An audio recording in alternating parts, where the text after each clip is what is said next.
So 2020 has been all about slowing down and staying home. But staying home meant you were or are still with your significant other 24/7. Did that make or break your relationship? Did it affect your romance or intimacy with each other? We're going to cover all of that and meet a couple, a real couple, to talk about how their relationship changed under the sheets during quarantine. But first, let's bring in relationship and sex therapist Kat Kova. Welcome, Kat.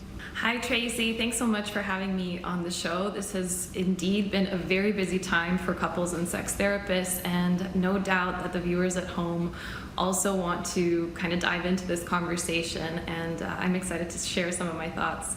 Well, we're excited to hear all of them. So, Kat, what important questions were couples faced, sort of forced to answer over these last few months? One of the first questions that kind of popped up for most couples was, how do we make it out of this thing alive without first killing each other? And then the second question that they asked was, how can I miss you if you're here all the time? This kind of million-dollar question about relationships. And then there were those couples who were on the brink of a breakup who were definitely certain about not wanting the relationship or it being too painful. And they were kind of forced to stay together for housing reasons, for financial reasons, due to a lack of social support or not having opportunities for new social connections. And they were kind of asking themselves, okay, how do we tolerate one another, and what work is required for us to make it work, to get back to a good place? And then for the millennials and the sort of more millennially minded, they were forced to ask themselves whether swiping left on their relationship was really the right choice at this time.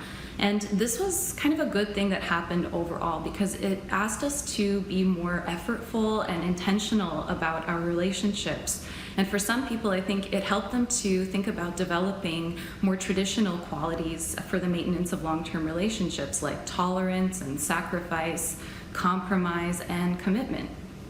Interesting. So I'm sure when folks started focusing on these questions, maybe some married folks were not happy with the answers they came up with. That's right. Yeah. They kind of couldn't really attribute their lack of intimacy to the same reasons anymore. So it just made them look really, really deeply at their sex and their relationships and how do we make this better.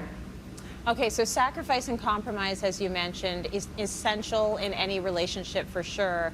The big question, how has sex changed in relationships during lockdown? This really changed the way that we think about sex in relationships.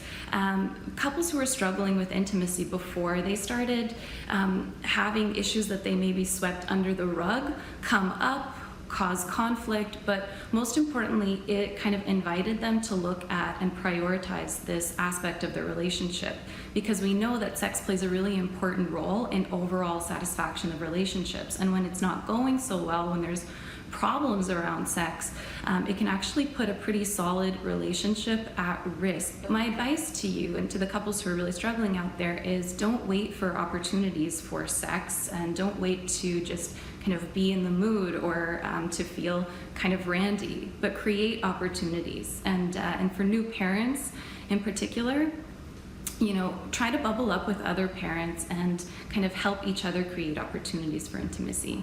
So now it's time to chat with a real couple to get their insight on how it's been for them during quarantine. So I want to welcome Daniel and Julio, together for 8 years, married for 5.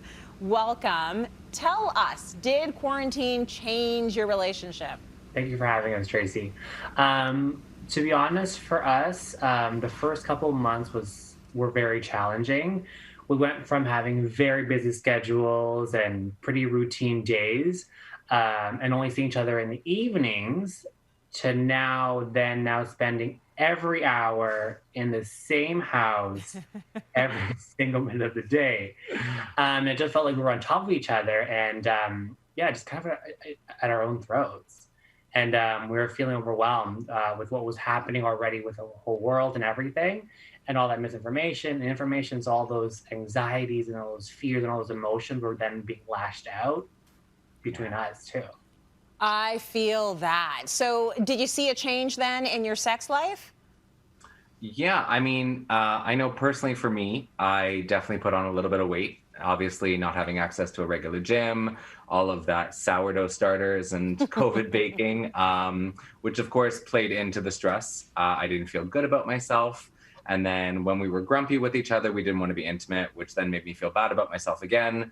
Obviously, drinking a little bit more as well didn't help either. So it was sort of like a vicious cycle that we got caught in.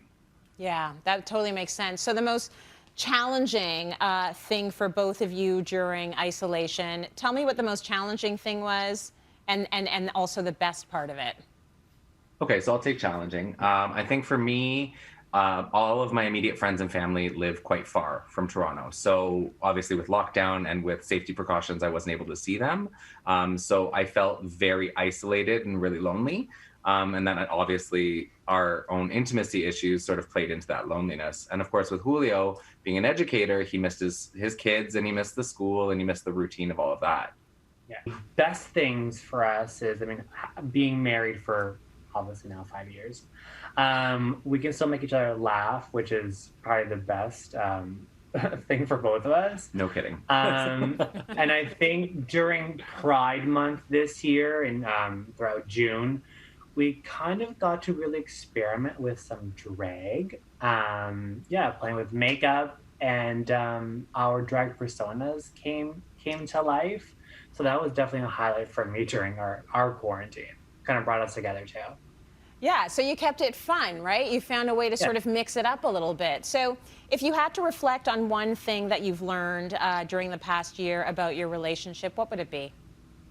I think, to be honest, that marriage takes work, relationships take work, and that it's important to have good days and bad days. And also, we always recommend couples therapy. There doesn't have to be something wrong.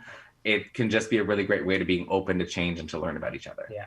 Oh, such good advice. And Kat, I'm going to bring it back to you now. Any comments on Daniel and Julio and your last words?